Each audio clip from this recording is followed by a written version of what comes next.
నియమాభీలుడగు పతికి పవళుల్ రేలును ఏమరక పరిచరించుచునుండెన్. కత్తి మీద నడిచేవాడు ఎలా నడుస్తాడో అంత జాగ్రత్తగా పగలనక రేయనక ఆయన్ని అనువర్తిస్తూ కాలం గడుపుతాడు. సరే, అనవరత భక్తి బాయక తన పతికిన్ ప్రియము చేసి తద్దయు గర్భం వనురక్తి దాల్చియొప్పెను దినకర గర్భయగు పూర్వ దిక్సతివోలెన్. అపారమైనటువంటి అనురాగంతో ఆయన్ని అనుకరించి ఆయనని అనువర్తించిన కారణం చేత భర్త యొక్క అనురాగమును పొందినదై ఆయన అనురాగ ఫలితముగా ఆమె గర్భమును ధరించింది. ఇప్పుడు ఆమె గర్భముతో ఉంటే ఎలా ఉందో చెప్తున్నారు నన్నయ్య గారు. సూర్యభగవానుడనబడేటటువంటిని బిడ్డని ప్రసవించేటటువంటి పూర్వ దిక్కు తూర్పు దిక్కు అనే కాంత ఎలా ఉంటుందో అలా ఉందిట. తూర్పు దిక్కు అన్న కాంత కడుపులో సూర్యుడు అన్న పిల్లాన్ని పెట్టుకుని ప్రసవించింది అనుకోండి, పుట్టే పిల్లాడు నెత్తుటి గుడ్డు కదండి పుడతాడు, నెత్తుటి గుడ్డు పుడుతుంది, అందుకని సూర్యోదయం కూడా ఎర్రగా ఉంటుంది. అంతటి నెత్తుటి గుడ్డుని కడుపులో పెట్టుకున్న పూర్వదిక్కనబడేటటువంటి కాంత ఎలా ఉందో గర్భిణి అయిన జరత్కారు అలా ఉందిట. ఎందుకు ఆ మాట అన్నాం? అక్కడ సూర్యోదయం అయితే చీకట్లు పోతాయి, అక్కడ సూర్యోదయం అయితే రాక్షసులు పోతారు. ఇక్కడ ఈవిడ గర్భం పండి పిల్లవాడు పుడితే పావులకి అలుముకున్న చీకట్లు పోతాయి. జరత్కారు వంశంలో ఒక్క వేరు ఉన్నటువంటి దుబ్బులు పట్టుకుని వేలాడుతున్నటువంటి తాత తండ్రులు ఊర్ధ్వలోకాలకు వెళ్ళిపోతారు. కాబట్టి ఇద్దరినీ అనుగ్రహిస్తాడు సూర్యుడు వచ్చి అనుగ్రహించినట్టు. అందుకని పూర్వ దిక్కుతో పోల్చారు ఆవిడ్ని. సరే, ఒకనాడు ఆయన కృష్ణాజినాన్ని ఆసనంగా వేసుకుని పడుకుని భార్య తొడ మీద తలపెట్టుకుని నిద్రపోతున్నాడు జరత్కారుడు. సూర్యాస్తమయం అయిపోతోంది. ఆశ్రమంలో అందరూ సంధ్యావందనం చేసుకుంటున్నారు. సంధ్యావందనం అత్యంత ప్రధానమైన విషయం. సంధ్యావందనం గురించి చెప్పినప్పుడు ఎంత గొప్ప విషయం చెప్తారంటే అసలు నిజంగా అదొక్కటి చేస్తే చాలండి అలా నియమంగా జీవితంలో.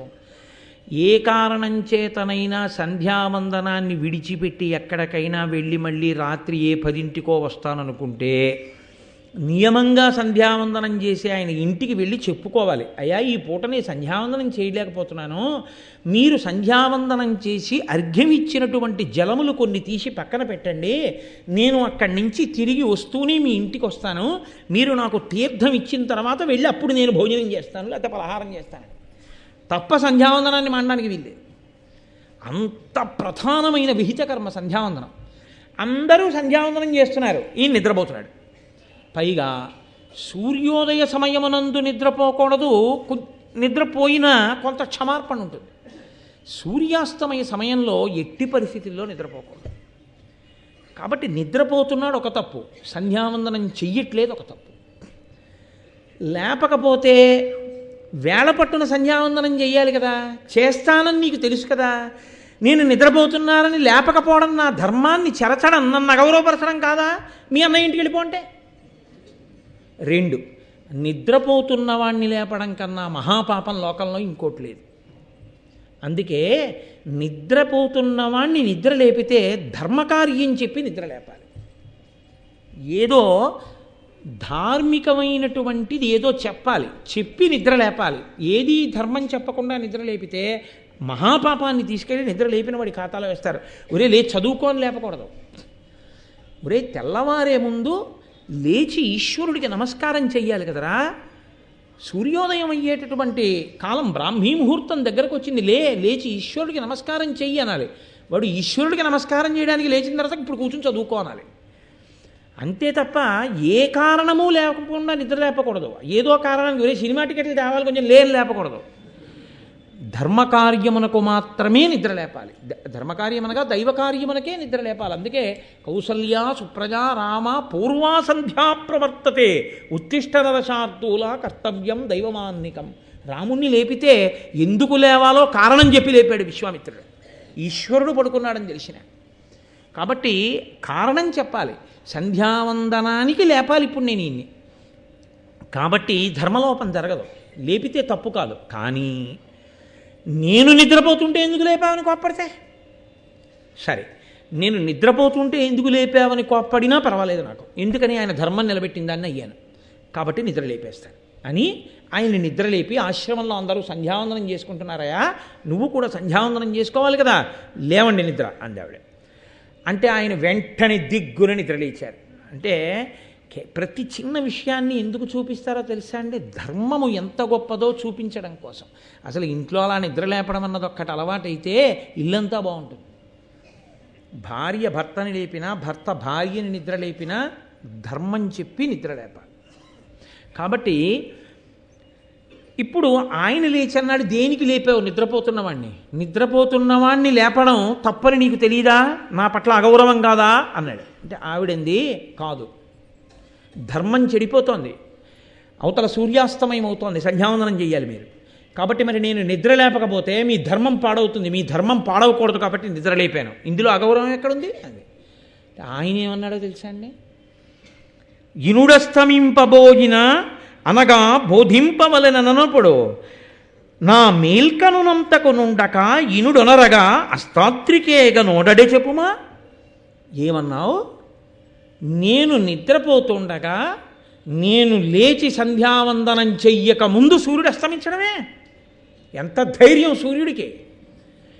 జరత్కారుడు నిద్రపోతున్నాడు, నేను కానీ అస్తమించానా ఆయనకి ధర్మలోపం వస్తుంది, కాబట్టి జరత్కారుడు నిద్రలేచే వరకు నేను అస్తమించని సూర్యుడు ఉండిపోతాడంతే. నా తపో ప్రభావం అటువంటిది, నా శక్తి అటువంటిది, నేను నిద్రలేచే వరకు సూర్యుడు అస్తమించాడు.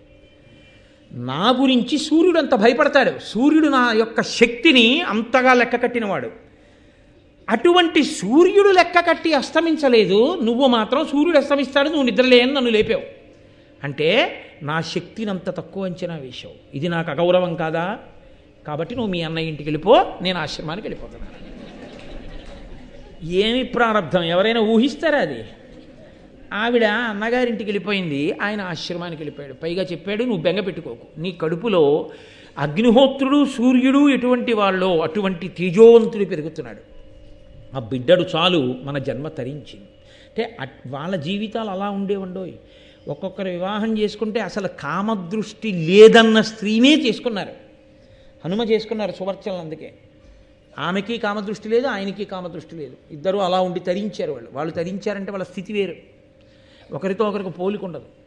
కాబట్టి బ్రహ్మచర్యంలో సన్యసించిన శంకరాచార్యుల వారికి బ్రహ్మచర్యము సంసారము ఇలాంటివన్నీ చెప్పచ్చా అంటే చెప్పకూడదు, ఎందుకంటే ఆయన సన్యసించారు. కాబట్టి ఇప్పుడు ఆవిడ అన్నగారు వాసుకి దగ్గరికి వెళ్ళిపోయింది, ఆయనేమో ఆశ్రమంలో తపస్సు చేసుకోవడానికి వెళ్ళిపోయాడు. అదొక గొప్ప సంతోషంతో గొప్ప తృప్తితో ఉండేవారు. చాలు, మహాతేజోవంతుని యొక్క కుమారునకు నేను తల్లినయ్యాను, నా జన్మ సార్థకత పొందిందని తృప్తి పొందించేవారు వాళ్ళ రోజుల్లో. అంతకన్నా ఇంకా వాళ్ళకి కామోపభోగం మీద దృష్టి ఉండేది కాదు. కాబట్టి ఆయన తపస్సు చేసుకోవడానికి వెళ్ళిపోయాడు. వెళ్ళిపోయిన తరువాత ఆ పూర్ణతేజుడు అపగత పాపుడు అపాకృత భవాను బంధుడు నిజ మాతా పితృపక్ష ప్రబల భయాపహుడు ఆస్తికుడు ఉదితుడై పెరిగే ప్రభన్. ఆ పిల్లవాడు ఆస్తికుడు అనబడేటటువంటి పేరుంచబడిన పిల్లవాడు ఆ జరత్కారు యొక్క గర్భంలో నుండి పుట్టాడు. ఆయన పూర్ణమైనటువంటి తేజస్సు కలిగినటువంటి వాడు, అసలు పాపము తనకి అంటనివాడు, భవబంధములకు చిక్కనివాడు, పుడుతూనే అటు తల్లివేపు వాళ్ళని ఇటు తండ్రివేపు వాళ్ళని కూడా తరింపచేసినవాడు. ఎందుకని? ఇప్పుడు జరత్కారుడికి పిల్లలు పుట్టారు కాబట్టి ఆ ఒంటి వేరు పట్టుకుని విరాలాడుతున్న వాళ్ళు ఊర్ధ్వలోకాలకు వెళ్ళిపోయారు. ఇటు జరత్కారువుకి పిల్లాడు పుట్టాడు కాబట్టి ఈయన వలన సర్పయాగంలో పడిపోయేటటువంటి పాములైన మేనమామలందరూ బతుకుతారు. కాబట్టి పుట్టడంతోనే అసలు ఏ తపస్సు చెయ్యకుండానే ఇరువంశాలను ఉద్ధరించినటువంటి మహాపురుషుడు ఆస్తికుడు. ఆయన చవనసుతుడైన ప్రమతితో చదివే సకల వేదాంగంబులు నిజ విమల బుద్ధి నిరిగే సకల శాస్త్రంబుల ఎల్లయందు అధిక సాత్వికుడు ఆస్తికుడు అనగజనులు. ఆయన చవనుని యొక్క కుమారుడైనటువంటి ప్రమతి దగ్గర విద్యాభ్యాసం అంతా చేశాడు. ఎందుకు వచ్చింది ఈ మాట? ఎక్కడ విడిచిపెట్టిన కథ ఇక్కడికి వచ్చి మళ్ళీ కలుసుకుంది. మీతో నేను ప్రారంభం చేసినప్పుడు భృగువంశంలో పుట్టినటువంటి భృగువు పులోమ అనేటటువంటి తన భార్యని అగ్నిశాలలో అగ్నిని రక్షిస్తుండని చెప్పి స్నానానికి వెడితే పులోముడనబడేటటువంటి రాక్షసుడు వచ్చి అగ్నిహోత్రుణ్ణి ఈమె ఎవరు అని అడిగి ఆ పులోమని ఎత్తుకుని తీసుకెళ్ళిపోతుంటే పంది రూపంలో ఆమె గర్భం నుంచి జారిపడిన చవనుడు కన్నులు తెరిచి చూసినంత మాత్రం చేత ఆ పులోముడన్న రాక్షసుడు మరణిస్తే ఆమె పిల్లాన్ని ఎత్తుకుని వధూసరా అని ఆవిడ కన్నుల వెంట కారిన నీరు నదిగా మారితే బ్రహ్మగారు దానికి పేరు పెడితే ఆవిడ తిరిగి వస్తే ఎవరు చెప్పారు నువ్వు పులోమ అని అడిగితే అగ్నిహోత్రుడంటే అగ్నిహోత్రుడు సర్వభక్షకుడవుతాడంటే బ్రహ్మగారు వచ్చి నువ్వు సర్వభక్షకుడైనా పవిత్రుడుగానే ఉంటావంటే ఆ పుట్టినటువంటి చవనుడనేటటువంటి పిల్లవాడు శర్యాతి యొక్క కుమార్తె అయినటువంటి సుకన్యని వివాహం చేసుకుంటే ఆ చవనునికి సుకన్యకి కలిపి ఇదిగో ఇప్పుడు ఈయన చదువుకున్నటువంటి ప్రమతి అనబడేటటువంటి పిల్లవాడు పుడితే ఆ ప్రమతికి ఘృతాచికి కలిపి పుట్టినటువంటి వాడు రురుడైతే ఆ రురుడు విశ్వావసువు మేనక కలిసినప్పుడు పుట్టినటువంటి పిల్ల అయిన ప్రమద్వర స్థూలకేశుడనేటటువంటి ముని ఆశ్రమంలో పెరుగుతున్నప్పుడు ఆమెని పాము కరిస్తే పెళ్లి చేసుకుందామనుకున్నప్పుడు ఆయన తన తపస్సు ధారపోస్తానంటే దేవదూత వచ్చి మాట్లాడితే తన ఆయుర్దాయంలో సగభాగం ఇస్తే ప్రమద్దర బతికితే ప్రమద్దరని పెళ్లి చేసుకున్న రురుడు పాముల మీద కోపం వచ్చి కనపడిన పాముల్ని కర్రపెట్టి కొడుతుంటే ఒక పొదలో డుండుబమనేటటువంటి ఒక వృద్ధపాము కనపడితే ఆ విషం లేని పాము పైకి లేచి నేను సహస్రపాదుడనేటటువంటి మునిని ఖగము అనబడేటటువంటి నా స్నేహితుడి మీద గడ్డిపావుని వేయడం వల్ల ఆయనకి కోపం వచ్చి నువ్వు విషం లేని పామువై రురుడు కర్రతో కొట్టినప్పుడు నీకు శాప విమోచనం అవుతుందని అనుగ్రహిస్తే అదిగో ఆ రురుడు కర్ర పట్టుకుని కనబడితే స్థూలకేశుడికి ఆ సహస్రపాదుడికి ఆ రోజున శాప విమోచనమైతే ఆయన రురుడికి ధర్మమంతా చెప్పిన తర్వాత బ్రాహ్మణ ధర్మాన్ని తెలుసుకుని ఆయన హింసాకార్యాన్ని విడిచిపెడితే అదిగో ఆ రురుణ్ణి చూసినటువంటి ఆ సహస్రపాదుడు ఆ రోజున నీ తండ్రి అయినటువంటి ప్రమతి యొక్క శిష్యుడైన ఆస్తికుడు యాగాన్ని ఆపాడు నువ్వు పావుల్ని చంపుతావేరా అన్నాడంటే ఈ మాటలు వింటున్నటువంటి సౌతి పురాణం చెప్తున్నప్పుడు శౌనకాది మహర్షులందరూ కూడా ఎవరా ఆస్తికుడని అడిగితే వినతా కదురు ఆ కథ దగ్గర నుంచి ఇదిగో ఇవాళ ఇప్పుడు పుట్టినటువంటి ఆస్తికుడి వరకు కథ వచ్చింది దాన్ని మీరు అలా కలుపుకోవచ్చు. కాబట్టి ఇప్పుడు ఈ ఆస్తికుడు చవనుని యొక్క కుమారుడైన ప్రమతి దగ్గర చదువుకున్నాడు. చదువుకుని విద్యాభ్యాసం చేసి సర్వశాస్త్రములను నేర్చుకున్న తర్వాత ఈయన పరమ సంతోషంగా పెరిగి పెద్దవాడయ్యాడు. ఇప్పుడు కథ మళ్ళీ ఇంకొక భాగం వైపుకి వెడుతోంది. పరీక్షిన్ మహారాజు గారి దగ్గరికి ఉదంకుడు వెళ్ళాడు. వెళ్ళి సర్పయాగం చెయ్యమని తన కోపాన్ని జనమేజయుడి మనసులోకి ప్రవేశించేటట్టుగా మాట్లాడాడు. మాట్లాడితే జనమేజయుడు అన్నాడు ఈ ఉదంకుడు నా తండ్రిని తక్షకుడు కరిస్తే చనిపోయాడు అంటున్నాడు, నా తండ్రి ఎలా మరణించాడో ఓసారి చెప్పండి అన్నాడు మంత్రుల్ని. అంటే ఆ మంత్రులు లేచి పరీక్షితుతో అన్నారు అభిమన్యునకు విరాటాత్మజయైన ఉత్తరకొను పుట్టిన ధర్మమూర్తి కౌరవాన్వయ పరీక్షయమున ఉదయించి ప్రథం పరీక్షితుడు నా బరగువాడు ధర్మార్థకామముల్ తర్పక సలుపుచు పూని భూప్రజనెల్ల పుణ్యచరిత అనగుడై రక్షించి 67 రాజ్యంబు చేసిన రాజ వృషభుడు అధిక ధర్మమార్గుడైన నీ ఎట్టి సత్పత్రు బడసియున్న పుణ్యుడు అన్యనాథ మకుట మణిగణ ప్రభారంజిత పాద పంకజుండు భరతనిభుడు. నీ తండ్రి అయినటువంటి పరీక్షిత్తు ఉత్తర విరాట్రాజు యొక్క కుమార్తె అయినటువంటి ఉత్తరని అభిమన్యుడు వివాహం చేసుకున్నప్పుడు అభిమన్యుడికి ఉత్తరకి పుట్టినవాడు నీ తండ్రి అయిన పరీక్షిత్. ఆ పరీక్షిత్తు నీ తాత అయినటువంటి అర్జునుడితో సమానం. ఎందుకని ఈ పరీక్షిత్ ఇప్పుడు వింటున్నటువంటి జనమేజయుని యొక్క తండ్రి పరీక్షిత్, పరీక్షిత్ యొక్క తండ్రి అభిమన్యుడు, అభిమన్యుని యొక్క తండ్రి అర్జునుడు, అర్జునుని యొక్క తండ్రి పాండురాజు. వంశంలో పోలికలు వస్తాయనడానికి పోలిక ఏమిటో తెలుసా అండి? ఎక్కడో ముత్తాత పాండురాజుకి వేట అంటే ఇష్టం, అదే పోలిక ఇప్పుడు వచ్చింది పరీక్షిత్తుకి. ఆ వేట కోసమే వెళ్ళి అదిగో ఆ శమీకుడనబడేటటువంటి ఋషి యొక్క మెడలో చచ్చిపోయిన పావునేశాడు. వంశంలో ఉన్న పోలికలు పిల్లలకు వస్తాయంటే అది అందుకే వంశంలో 7 తరాలు అటు ఇటు చూసి పిల్లనిస్తారు, లేకపోతే అట్లాంటి అఘాయిత్యం ఉన్నవాడు ఇక్కడ పుడితే అందుకని. కాబట్టి అదిగో అభిమన్యుడికి విరాట రాజపుత్రి అయినటువంటి ఉత్తరకి పుట్టినటువంటి ధర్మమూర్తి నీ తండ్రి కౌరవాన్వయ పరీక్షయమునను దయించి ప్రథ పరీక్షితుడు నా బరగువాడు.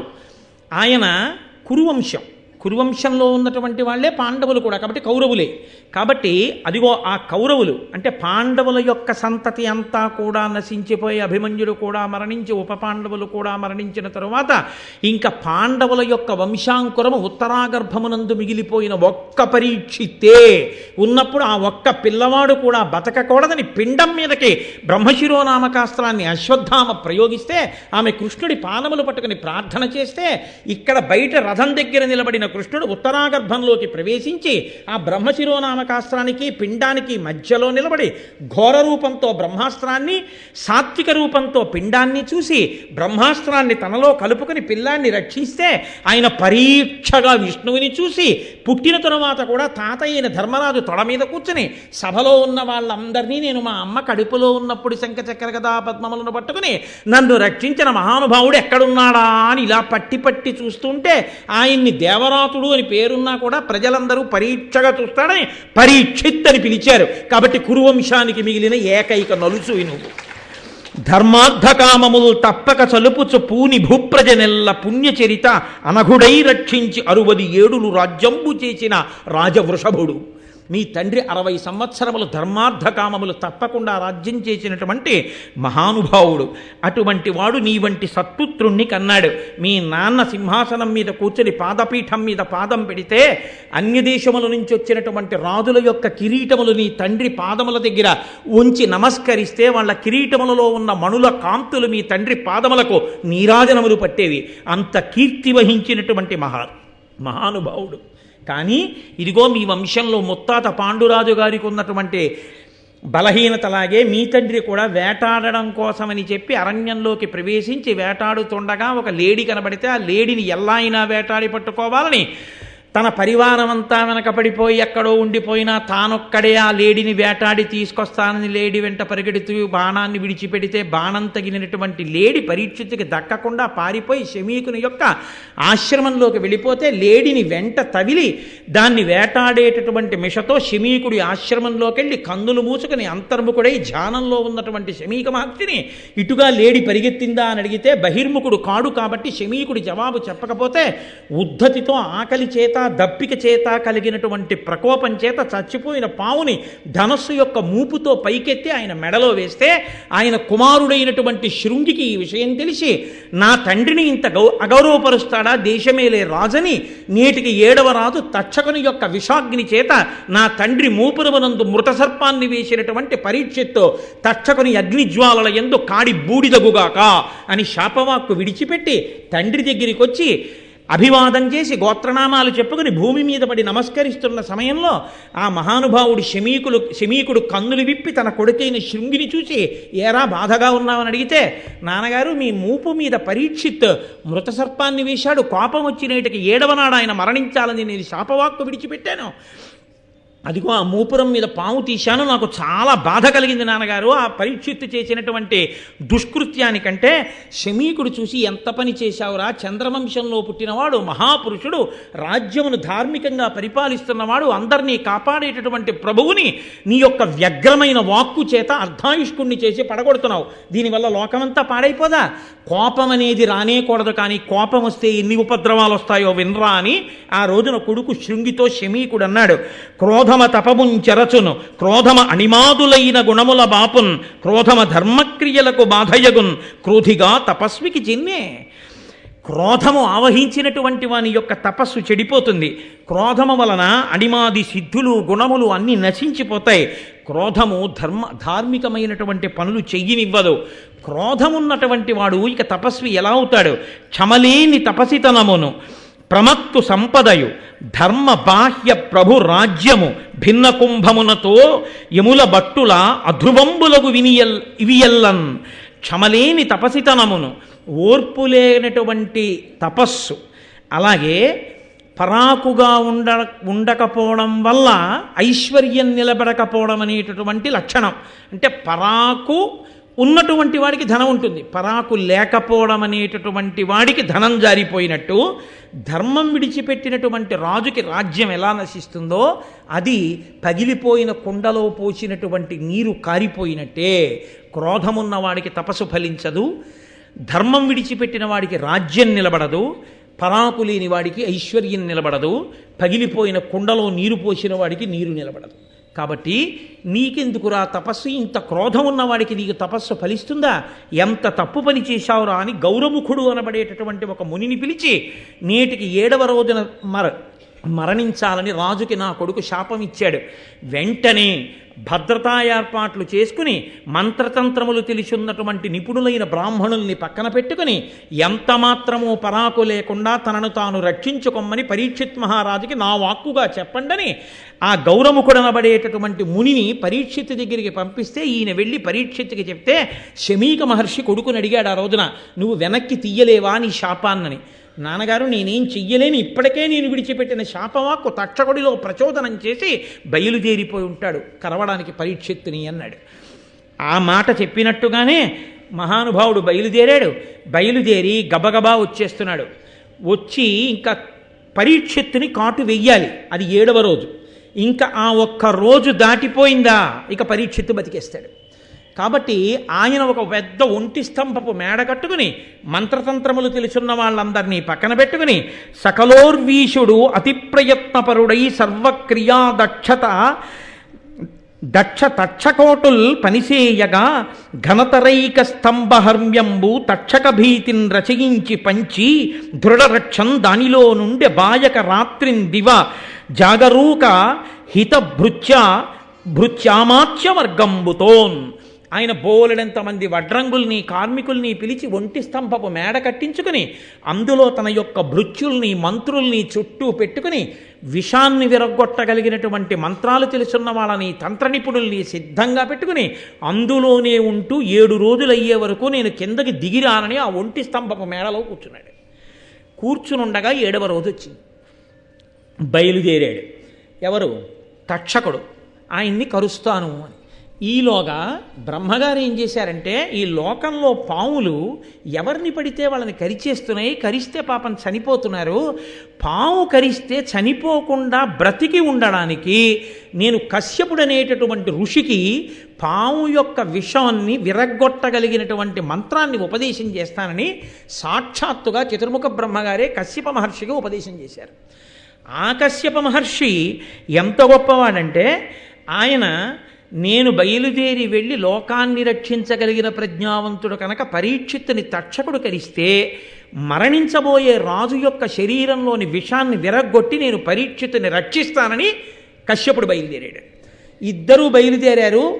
వృద్ధ బ్రాహ్మణ వేషంలో తక్షకుడున్నాడు, కశ్యపుడు వెడుతున్నాడు. ఇద్దరూ కలుసుకున్నారు. దారిలో కలుసుకున్న తరువాత అడిగాడు, ఏమయ్యా నువ్వెవరు ఎక్కడికి వెడుతున్నావు అన్నాడు. అంటే కశ్యప ఋషి అన్నాడు, నేను రాజుని ఇవాళ 7వ రోజు తక్షకుడు కలుస్తాడు, కరిచినప్పుడు నేను ఆయన్ని మళ్ళీ విషం పోగొట్టి బ్రతికించడానికి వెడుతున్నానన్నాడు. పిచ్చివాడా, నువ్వు ఆ కోరిక విడిచిపెట్టు, వజ్రాయుధం తగిలినవాడు బతుకుతాడేమో, తక్షకుడు కరిచినవాడు బతకడం. నేనే తక్షకుణ్ణి, నేను ఒకసారి కరిస్తే బూది కుప్పగా పడిపోతాడు, మనిషి బతికి ఉండడం కాదు, కాబట్టి నువ్వు బ్రతికించలేవన్నాడు. ఆయన అన్నాడు, బూది కుప్పగా నువ్వు చేసినా నేను బ్రతికించగలనన్నాడు. అయితే ఏది, ఇక్కడ పెద్ద మర్రి చెట్టు ఉంది, దాని కొమ్మలు ఎంత దూరం వ్యాపించాయో తెలియట్లా, పచ్చటి చెట్టు, నేను మొదట్లో కరుస్తాను, బూడిద కుప్పగా పడిపోతుంది, బ్రతికించి చూస్తానన్నాడు. తక్షకుడు కాటు వేశాడు, అది బూది కుప్ప కింద పడిపోయిన చెట్టు. వెంటనే ఈ కశ్యప ఋషి బ్రహ్మగారు తనకి ఉపదేశం చేసినటువంటి మంత్రాన్ని జపం చేసి ప్రయోగించాడు. వెంటనే ఆ మర్రి చెట్టు మళ్ళీ వచ్చేటప్పటికి తక్షకుడు ఆశ్చర్యపోయాడు. అయితే ఈ విషయం ఎలా తెలిసింది హస్తినాపురంలో అంటారేమో, ఒక వ్యక్తి కర్ర పుల్లలు ఏరుకుందామని అరణ్యంలోకి వచ్చి ఆ మర్రి చెట్టు మీదకి వచ్చి ఎండు పుల్లలు విరుచుకుంటున్నాడు. అకస్మాత్తుగా వీళ్ళిద్దరూ మాట్లాడుకుని తక్షకుడు కరవడంలో ఈ వ్యక్తి కూడా కాలి బూడిదైపోయి కింద పడిపోయాడు. మళ్ళీ కశ్యప ఋషి మంత్రప్రభావం చేత చెట్టుతో పాటు ఆయన కూడా బతికాడు. ఆయన తర్వాత పరిగెత్తుకుంటూ హస్తినాపురానికి వెళ్ళి ఈ విషయం అంతా చెప్పాడు. వాళ్ళిద్దరూ ఇలా మాట్లాడుకున్నారని, అందువల్ల బయటకు వచ్చింది లోకంలో.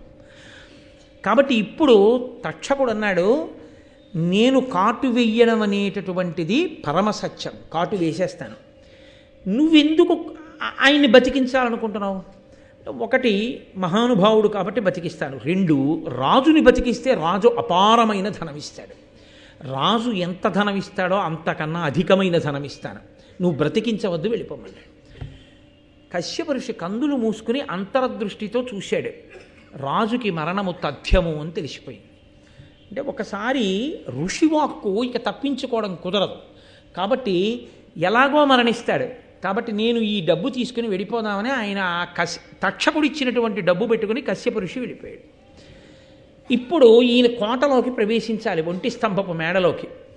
తన సోదరులైనటువంటి పావుల్ని కొంతమందిని పిలిచి, మీరు బ్రాహ్మణ కుమారుల వేషం వేసుకుని ఋగ్వేద యజుర్వేద మంత్రాలు చెప్తూ వెళ్ళండి, కొన్ని పువ్వులు పళ్ళు పట్టుకెళ్ళి ప్రసాదం రాజా నీకు రక్షగా ఇస్తున్నామని ఇవ్వండి.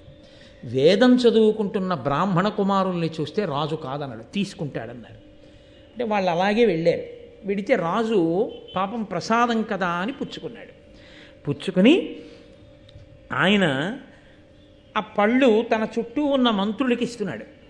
ఇస్తూ చాలా ధైర్యంగా ఆయన ఆ మంత్రులతో ఒక మాట అన్నాడు. సూర్యులనున్న మంత్రులను చుట్టములన్ కడుకూర్చు మిత్రులన్ సరబలండు చూచి మునిశాపతి నంబులు ఒవుదించే అంభోరుహమిత్రుడస్తగిరి పొందెడునంచొగి తత్ఫలావలుల్ వారలకెల్లబెట్టి అనవజ్యుడు తనొక పండు చెచ్చరన్. అదిగో సూర్యాస్తమయం అయిపోతోంది, పశ్చిమ దిక్కున గురుక్కిపోతున్నాడు సూర్యుడు. 7వ రోజు అయిపోయింది కాబట్టి ఇంక శాపం నేను చేయదు, నేను బతికేసినట్టే. కాబట్టి ఇది ప్రసాదం బ్రాహ్మణ కుమారులు తెచ్చారు, మీరు తినండి అని వాళ్ళందరికీ పెట్టి ఒక పండు తీసి నేను తింటానని ఆ పండుని ఇలా విప్పాడు. విప్పగానే కొనివృచ్చుడు లోపల నల్లని క్రిమియై తోచి చూడలత్తుకవర్ణంబున పామి విషవహ్నులు తనుకగా గురువీరు కరచి తక్షకుడరియన్. ఆ పండిలా విప్పేటప్పటికే నల్లటి గుడ్లతో ఒక పురుగు కనపడింది. ఆ పురుగు మెల్లగా ఎర్రటి రంగుతో రక్తవర్ణంలో పాము అయింది. ఆ పాము తక్షకుడు.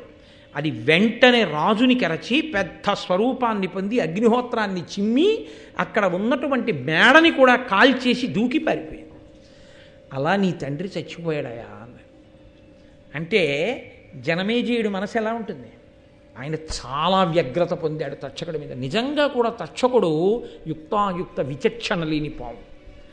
కాబట్టి ఇప్పుడు మంత్రులు అన్నారు, కాదన కిట్టిపాటి అపకారము తక్షకుడేక విప్ర సంబోధన చేసే నృపపుంగవ నీవు అనేక భూసురాపాదిత సర్పయాగమున భస్మము చేయుము తక్షకాది కాకోదర సంహతిన్ హుతమహోగ్ర సమగ్ర శిఖాచయంబులన్.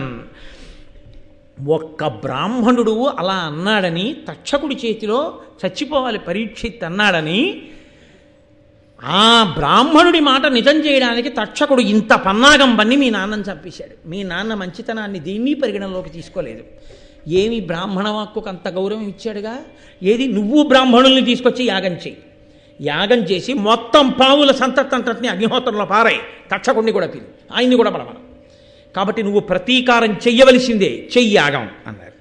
అనగానే ఆయన అన్నాడు, అయితే యాగశాల నిర్మాణం చెయ్యండి, ఋత్విక్కుల్ని పిలవండి, నేను యాగ దీక్ష తీసుకుంటున్నాను అన్నాడు. దీక్ష అన్న మాట యాగమునకే అనువర్తిస్తుంది కాబట్టి నేను దీక్షితుడిని అవుతున్నానన్నాడు.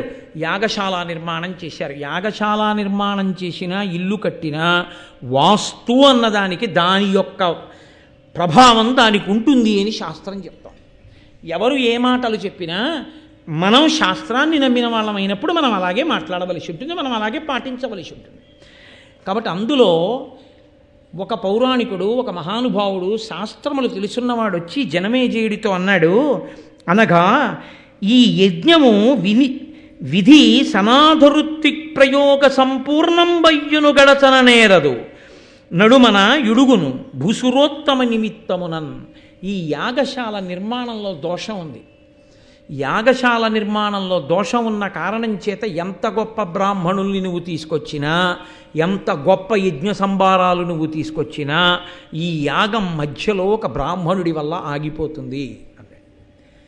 జనమేజయుడు లక్ష్య పెట్టలేదు. లక్ష్య పెట్టకుండా ఆయన ఆ యాగం చెయ్యడం కోసం అని చెప్పేసి సిద్ధపడ్డాడు. జనమేజయుని యొక్క భార్య కాశీరాజు యొక్క కుమార్తె అయిన వపుష్టమ. ఆ వపుష్టమతో కలిసి భార్య లేనివాడు యాగం చేయడానికి అర్హుడు కాడు. కాబట్టి భార్యాసహితుడై యజ్ఞదీక్షితుడై ఆ సర్పయాగం చెయ్యడానికి కూర్చున్నాడు. బ్రాహ్మణులందరూ కూర్చున్నారు. ఒక్కొక్క పాము పేరు పిలుస్తున్నారు. పిలిస్తే వచ్చి అతి వేగాకుల చిత్తులై పడి రుదాత్తాసీ విషాగ్నుల్ సితాసిత పీతారుణ వర్ణదేహులు నవాశ్రుగ్రక్త నేత్రుల్ మహోన్నతులేక త్రిక పంచ సప్త నవ నానామస్తకుల్ పల్వురుద్ధత నాగేంద్రులు బ్రహ్మదండ హతి ఆర్తధ్వానులైవ నిలోన్.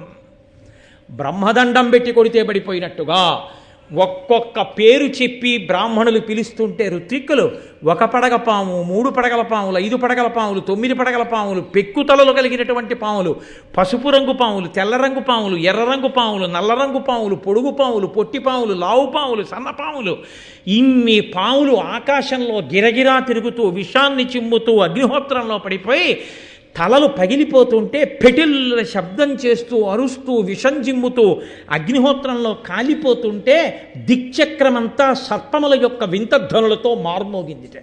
అలా అందరూ చిత్ర విచిత్రంగా ఇదేమి యాగమని చూస్తుండగా ఆకాశంలోంచి రంగురంగుల పాములు, అనేక తలల పాములు వచ్చి ఆ యాగంలో పడిపోయి అగ్నిహోత్రంలో కాలిపోతున్నాయి. తక్షకుడు భయపడిపోయి తక్షకుడతి భీతుండై ఈ క్షణమున అరిగే సురగణాధిప నన్ను రక్షింపుమయనుచు ఆ పురందరు కడకు. తక్షకుడు భయపడిపోయి, దేవేంద్రుడు ఆయనకి స్నేహితుడు, వెళ్ళి రక్షించు రక్షించు రక్షించు అని ఇంద్రుడి చాటున దాక్కున్నాడు. ఇంద్రుడు బ్రహ్మగారు చెప్పిన మాట విని కొన్ని పాములు బతుకుతాయన్న మాట విని, ఆగరా కంగారు పడకు, ఆ యాగాన్ని ఆపుతాడు ఒక బ్రాహ్మణుడు వచ్చి, నువ్వు బ్రతుకుతావు, అలా కూర్చో, బెంగ పెట్టుకోకని చెప్పి ఆయన ఆ తక్షకుణ్ణి ఇంద్రలోకంలో కూర్చోపెట్టాడు. ఇంతలోకే మహానుభావుడు వాసుకి గబగబా పరిగెత్తుకుంటూ చెల్లెలి దగ్గరికి వెళ్ళాడు. వెళ్ళి, అమ్మా, ఈ మహానుభావుడు జనమేజయుడు చేస్తున్న యజ్ఞంలో నీ సోదరులమైనటువంటి మా జాతి అంతా పడిపోతోంది, ఇప్పటికే కొన్ని లక్షల పాములు కాలిపోయాయి, వెంటనే నా మేనల్లుడైన ఆస్తికుణ్ణి పంపించమ్మా, నీ పేరు జరత్కారు, నిన్ను జరత్కారునకిచ్చి వివాహం చేసింది మీ ఇద్దరికీ పుట్టే పిల్లాడి వల్ల సర్పజాతిని కాపాడడానికి, కాబట్టి వెంటనే నీ కొడుకుని పంపు అన్నాడు. అంటే కడవడి మున్ను నింగడుకొని పడినవియు కాని కద్రాసుతులన్ పడనీకింక అవశ్యము నుడిగింతును సర్పయాగ మోడకుడింకన్. మీరు బెంగ పెట్టుకోకండి, పడిపోయిన కద్రోపుత్రులు పడిపోయారు, మిగిలిన వాళ్ళని రక్షించే భారం నాది అని ఆస్తికుడు బయలుదేరి జనమేజయుడు చేస్తున్నటువంటి ఆ సర్పయాగశాలలోకి ప్రవేశించాడు. ప్రవేశించగానే మహాతేజోమూర్తి ఆ ఆస్తికుడు నడిచొస్తుంటే రాజు, ఋత్విక్కులు అందరూ ఆయన వంక చూస్తున్నారు. ఆయన అన్నాడు, రజనీనాథ కులైక భూషణుడవై రాజర్షివై దారుణీ ప్రజనెల్లం దయతోడ ధర్మచరితం బాలించుతున్ దుంటి ధర్మజు నాభాగు భగీరథున్ దశరథున్ మాంధాతృ రామున్ రఘున్ విజయున్ పోలితి సద్గుణంబుల జగద్విఖ్యాత పరీక్షిత.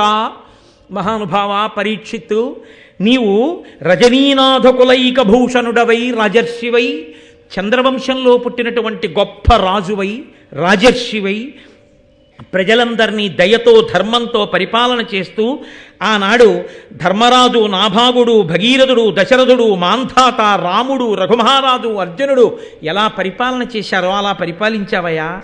కువలయంబున వారి కోరిన కోర్కికిం తగనీవు పాండవకులంబు వెలుంగ పుట్టి దృఢంబుగా నృపలక్ష్మితో అవని రాజ్యభరంబు దాల్చిన అంత నుండి మఖంబులంది విరియిష్ట ధనంబులిచ్చుట తృప్తులైరి మహాద్విజుల్. నాయన, ఈ భూమండలానికి అంతటికి నువ్వు చక్రవర్తి అయిన తరువాత నీ రాజ్య పరిపాలనలో నువ్వు అనేకమైన యజ్ఞయాగాది క్రతువులు చేస్తూ ఋత్విక్కుల్ని పిలిచి నువ్వు ఇచ్చినటువంటి సంభావనల చేత, ఆ యజ్ఞ దీక్షితులైనటువంటి ఋత్విక్కులకి నువ్వు ఇచ్చినటువంటి దక్షిణల చేత బ్రాహ్మణులందరూ ఎంతో తృప్తి పొంది ఉన్నారు. ఈ స్తోత్రం చెయ్యడంలో ఒక రహస్యం ఉంది, దాని చివర మీకు దాన్ని చెప్తాను. వితతమఖ ప్రయోగ విధివిత్తము ఉత్తమధీయతుల్ జగన్నుత సుమహాతపోధనులు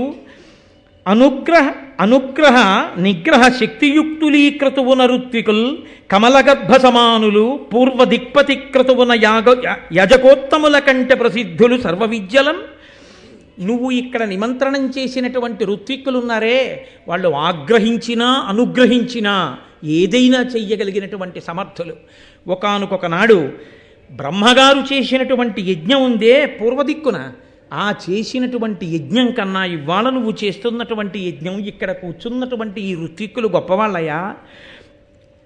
అమ్మనుజేంద్రుడైన నలు యజ్ఞము, ధర్మరాజ రాజసూయ యజ్ఞము, ప్రయాగ చేసిన ప్రజాపతి యజ్ఞము, పాశపాణి యజ్ఞమును, కృష్ణు యజ్ఞము, నిశాకరు యజ్ఞము, నీ మనోజ్ఞ యజ్ఞమును ఒక్క రూప విలసన్ మహిమం కురువంశవర్ధన.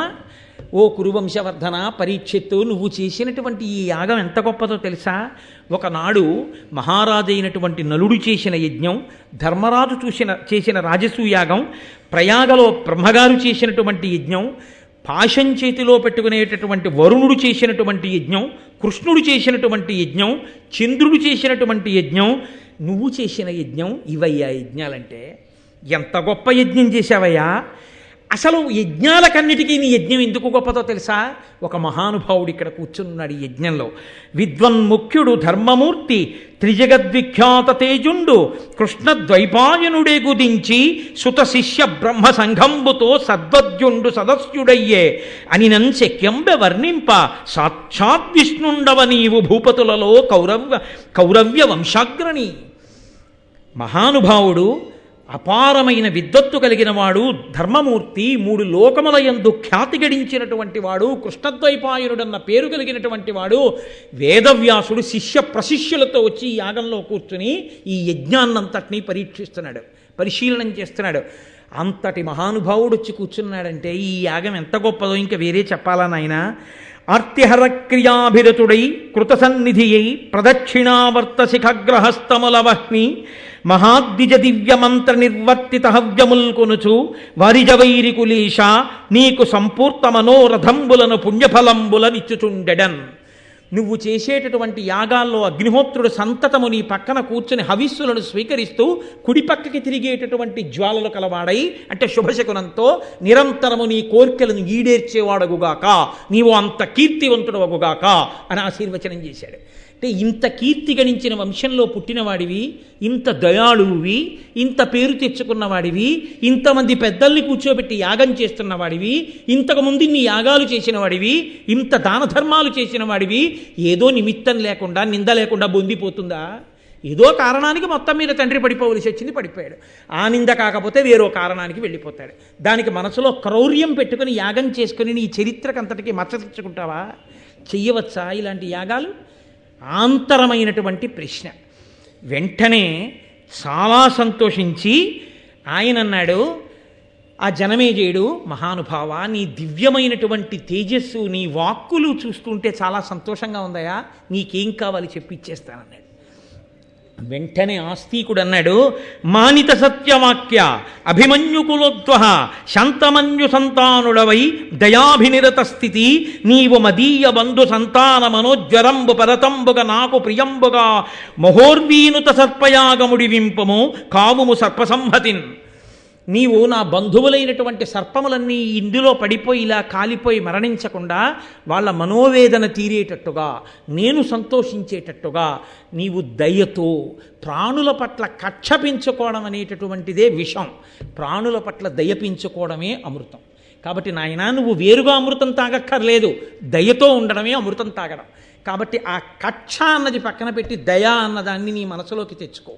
ఎందుకు ఇంతమందిని కాల్చాలి, ఒకణ్ణి చంపినందుకు ఇంతమందిని చంపడమా అన్న భావనతో ఆలోచించు, నీకు చంపబుద్ధి ఇది. కాబట్టి పరమదయతో ఈ యజ్ఞాన్ని ఇక్కడతో ఇంకా ఆపు చేసి, చనిపోయిన వాళ్ళు చనిపోయారు, ఇంకా ఇప్పటికైనా ఆపితే నా బంధుకులం, నా తల్లివేపు బంధువులు సర్పాలు, మిగిలిన వాళ్ళు సంతోషిస్తారు. అనిన సదస్యులందరూ ప్రియంబున ఇట్టి విశిష్ట విప్రముఖ్యునకు మహాతపోధననకుంతకు పాత్రునకెద్ది ఇచ్చినన్ ఘనముగన క్షయంబగును కావున ఈ ద్విజనాథు కోర్కె పెంపున వృధసేయగాతగదు భూవలయేశ్వర ఇమ్ము నిమ్మితోన్. ఇటువంటి మహానుభావుడు, తేజోమూర్తి, తపశ్శాలి అయినటువంటి వాడు సభామంటపంలోకి వచ్చి నాకు ఇది కావాలి అని అడిగితే అది ఇచ్చినంత మాత్రం చేత అక్షయమైనటువంటి ఫలితాలనిస్తుంది. అంతటి మహానుభావుడు వచ్చి యాచించడమే గొప్ప. అటువంటి వాడు వచ్చి యాచించడం కన్నా అదృష్టం ఏముంటుందయా? ఇవాళ నువ్వు యాగం ఒకందుకు మొదలెట్టావు, నీ అదృష్టం పండి ఆయన ఒకందుకు వచ్చాడు. ఆయన మనస్సులో పుట్టిన కోరిక తీర్చి నువ్వు ఈ యాగం ఆపేయి.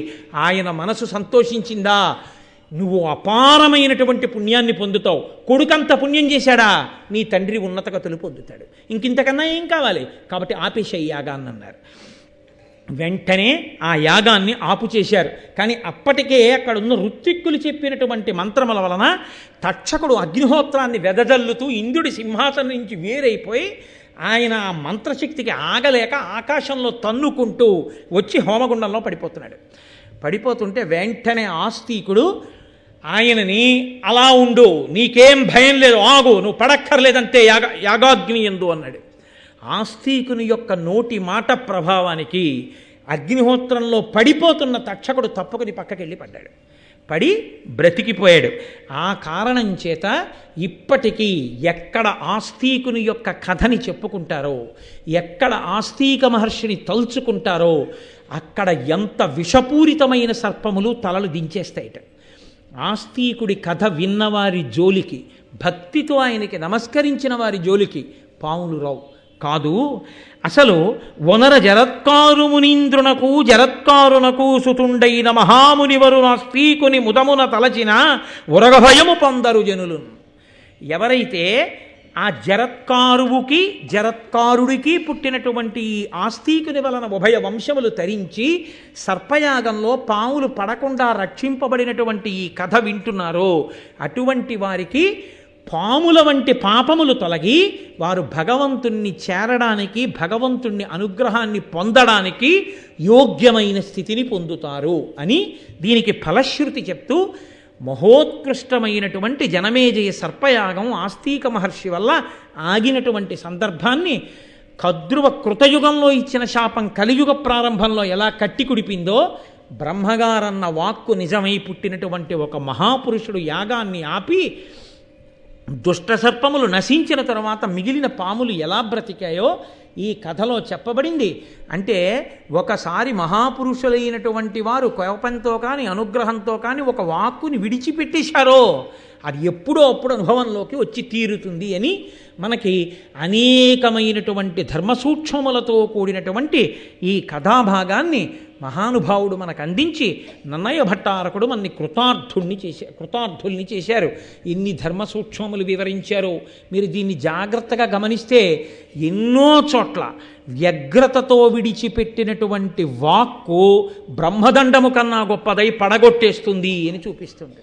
అందుకే తపస్సు చేయడం గొప్ప కాదు, తపస్సు చేసినటువంటి వాడు నిగ్రహాన్ని పొంది ఉండడం కూడా అంతే అవసరమై ఉంటుంది. శృంగి వాక్కు విడిచిపెట్టాడు, శమీకుడు అడిగాడు ఉపసంహారం చేయమని. నాన్నగారు నేను శాపవాక్కు విడిచిపెట్టింది అప్పుడే తక్షకుడిలో ప్రచోదనం చేసేసింది, కాబట్టి నేను వెనక్కి తీలేనన్నాడు. కద్రువ విడిచిపెట్టింది, వెనక్కి తీలేకపోయింది. బ్రహ్మగారు అనుగ్రహవాక్కు విడిచిపెట్టాడు, రక్షింపబడ్డాయి. కోపంతో విడిచిపెట్టిన వాక్కు భూతదయలేనటువంటి పనియే విషము. భూతదయ సకల ప్రాణులు సంతోషంగా ఉండాలనేటటువంటి మనసుతో జీవించడమే అమృతం. కాబట్టి నువ్వు అమృతము తాగి ఉండాలి అన్న కోరిక నీకు ఉంటే నువ్వు భూతదయతో అందరి పట్ల కారుణ్యంతో సంతోషంగా భగవంతుణ్ణి అందరి యందు చూస్తూ ప్రేమతో జీవించడమే మార్గము అని అన్యాపదేశంగా నన్నయ్య భట్టారకుడు ఋషితుల్యుడు కనుక సమస్త జాతికి ఉద్బోధ చేసి కక్షలు కార్పణ్యములు మంచివి కావని ఉద్బోధ చేసినటువంటి పరమోత్కృష్టమైన వాక్కుతో ఈనాటి ఈ ఉపన్యాసాన్ని పూర్తి చేస్తూ రేపటి రోజు నుంచి చెప్పేటటువంటి ఘట్టములన్నీ కూడా నేను ఇది ఏదో మీకు ఆ కాకతాళీయంగా చెప్తున్న మాట అని మీరు స్వీకరించద్దు. కేవలముగా ఇక రేపటి నుంచి వచ్చేటటువంటివన్నీ కూడా మహాత్ముల యొక్క జననములు. ఎటువంటి మహాత్ములంటే వేదవ్యాస జననము, భీష్మాచార్యుని అవతరణ, తర్వాత పాండవులు పుట్టడం, ఇంకా అంతా కూడా మహాపురుషుల యొక్క జననములు. మీకు ఆశ్చర్యం ఏమిటో తెలుసా? ఈ మహాపురుషుల జననం జరిగేటప్పుడు ఎంతమంది దేవతలో వస్తారు, కథలో వచ్చి అనుగ్రహిస్తారు. వాగ్రూపంగా ఇంతమంది దేవతలు ఆది పర్వంలో రావడం పూర్తవగానే 5, 6, 7 తారీఖుల్లో చెప్పుకున్న భారతంలో దేవతల్ని పిలిచిన పిలుపు వృథా అవ్వకుండా అది ఈశ్వరుడు అనుగ్రహం. అంటే 5, 6, 7 తారీఖుల్లో పక్కన బ్రహ్మాండమైన యాగశాల నిర్మాణం జరుగుతుంది. ఇంకా మీరు రోజు చూద్దురుగా నా యాగశాల నిర్మాణం అదిని.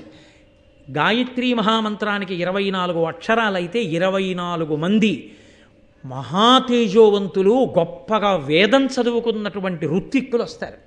24 మంది ఋత్విక్కులు అక్కడ బ్రహ్మాండమైన యాగం చేసి దేవతలందరికీ హవిస్సులు ఇస్తారు. మనం ఆ యాగశాలకి ప్రదక్షిణం, మహాభారత శ్రవణం. ఇది పూర్తయిన తర్వాత అక్కడ మంటపంలో పెట్టినటువంటి మంత్రపూరితమైన జలములతో కూడిన కలశ పట్టుకొని స్వామివారి దేవాలయం పైకెక్కి కుంభాభిషేకం చేస్తారు 7వ తారీఖు సుముహూర్తంలో. ఒక పక్క ఆదిపర్వం, ఒక పక్క సర్వోత్కృష్టమైనటువంటి కుంభాభిషేకం. 2 ఘట్టములు ఏకకాలంలో ఆదిపర్వం పూర్తవుతుంటే మహాకుంభాభిషేకంతో పూర్తవుతుంది. ఇక ఇంతకన్నా అదృష్టం ఎవరిని పట్టుకుంటుంది?